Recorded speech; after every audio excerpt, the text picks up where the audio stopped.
CS breaking news చూస్తున్నాం. కృష్ణా జిల్లా ఉయ్యూరులో విషాదం చోటు చేసుకుంది. భర్త వేధింపులు తాళలేక వివాహిత శ్రీవిద్య ఆత్మహత్య చేసుకుంది. పెళ్లైన 5 నెలలకే ఉరివేసుకుని బలవన్మరణానికి పాల్పడింది ఆమె. శ్రీవిద్య ఓ ప్రైవేట్ కాలేజ్లో లెక్చరర్గా పనిచేస్తూ ఉండగా ఆమె భర్త రాంబాబు విలేజ్ సర్వేయర్గా పనిచేస్తున్నాడు. భర్త పెట్టిన బాధలని శ్రీవిద్య సూసైడ్ నోట్లో వివరంగా రాసుకొచ్చింది.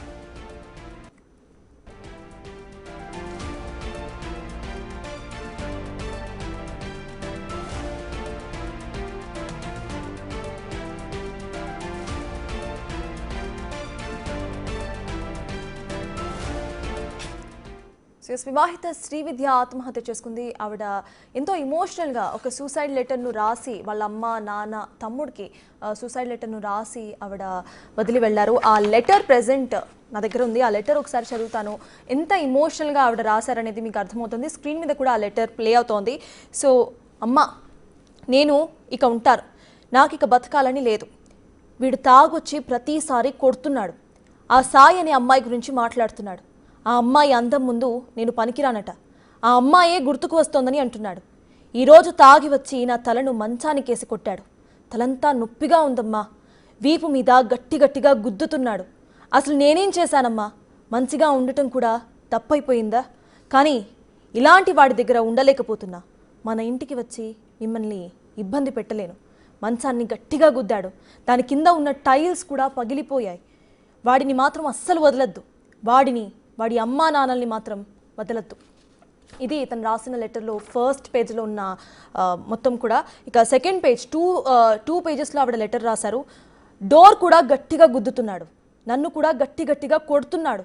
నా జుట్టు పట్టుకొని గట్టిగా లాగుతున్నాడమ్మా. తల చాలా నొప్పిగా ఉంది.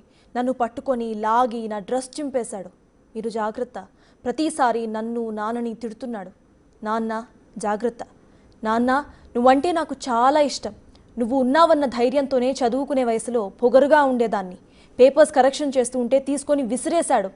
కాలేజ్ వాళ్లకు పేపర్స్ ఇచ్చేయండి. నా తాళి బీరువాలో ఉంది. అరే జాగ్రత్తరా. మేబీ నేను రాఖీ కట్టకపోవచ్చేమో. అమ్మా నాన్నల్ని జాగ్రత్తగా చూసుకో. ఉంటాను. అమ్మ, నాన్న, తమ్ముడు, బాయ్. సో ఇది ఆవిడ రాసిన సూసైడ్ లెటర్.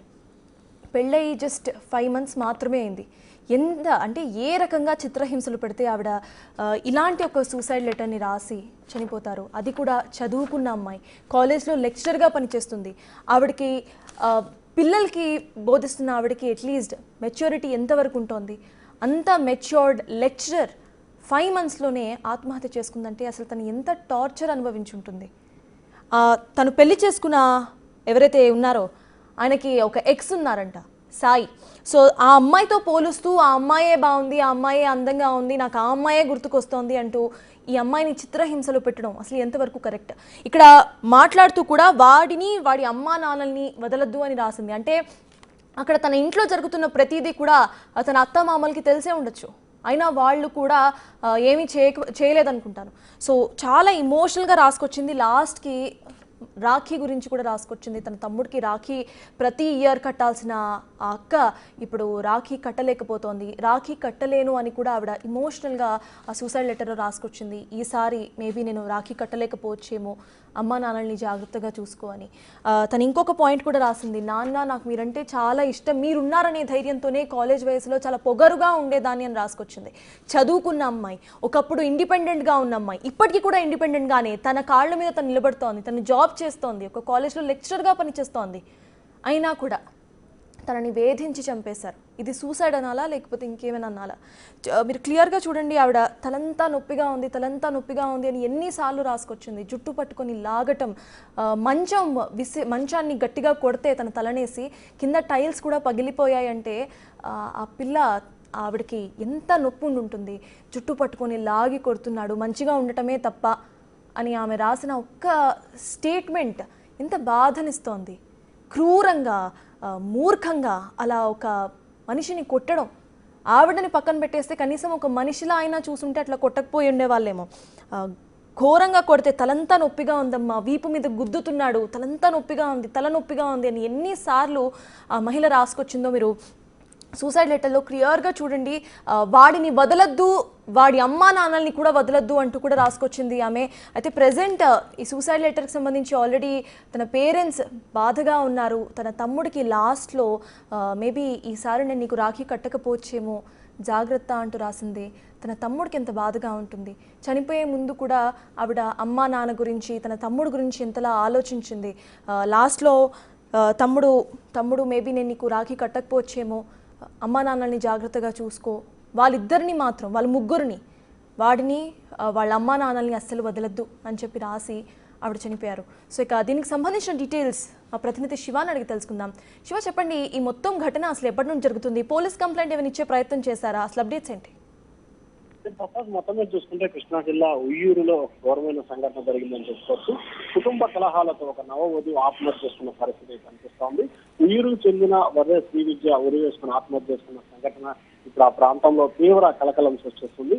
మృతురాలు ఉయ్యూరు చైతన్య కళాశాలలో లెక్చర్ గా పనిచేస్తుంది. భర్త కలప్రాముల ఆలయానికి సంబంధించి కూడా సర్వేర్ గా పనిచేస్తున్నాడు. 5 నెలల క్రితమే మృతురాలకు వివాహం జరిగింది. అప్పటి నుంచి కుటుంబ కలహాలంటే భార్య భర్తల మధ్య కలహాలంటే కూడా ఆయన భర్త వేధింపులకి ఇష్టానుసారంగా వేధింపులు పడటం, కొట్టడం, తల మీద కొట్టడం, విచక్షణ రహితంగా, నిజంగా చెప్పాలంటే మూర్ఖుడి కంటే చాలా దారుణంగా ప్రవర్తించిన పరిస్థితి కనిపించింది. ఈ నేపథ్యంలో ఆమె ఈ రోజు ఆత్మహత్య చేసుకున్న సంఘటన కనిపించింది. అంతేకాదు 2 పేజీల ఆమె సూసైడ్ నోటు కూడా రాసింది.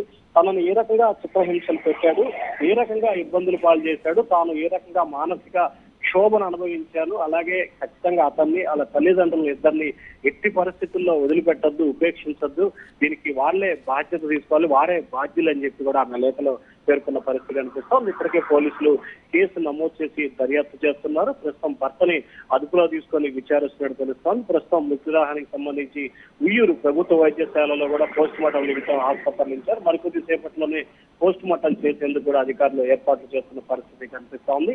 నవవధువు అంటే దాదాపుగా చదువుకున్న అమ్మాయి, కళాశాలలో లెక్చరర్ గా పనిచేస్తున్న ఒక అమ్మాయికి సంబంధించిన వివాహిత పట్ల భర్త ఏ రకంగా క్రూరంగా ప్రవర్తించాడో, ఏ రకంగా చిత్రహింసలు గురి చేశాడో కళ్ళకు కట్టినట్టు ఆమె రాసిన లేఖ ఆ ప్రాంతవాసులతో పాటు అందరికి కూడా కంటతడి తెప్పించే పరిస్థితి కనిపిస్తా ఉంది. తలకే నేలకేసి బాస్తే మార్బుల్ సైతం పగిలిపోయినంటే అతను ఏ రకంగా వ్యవహరించాడో మనం ఇక్కడ అర్థం చేసుకోవచ్చు. ఈ ఘటనకు సంబంధించి కూడా పోలీసులు పూర్తి స్థాయిలో విచారణ చేస్తున్నారు. పైగా ఆమె చివరి కోరిక అనుకోవచ్చు, లేకపోతే అతనికి శిక్ష అనుకోవచ్చు.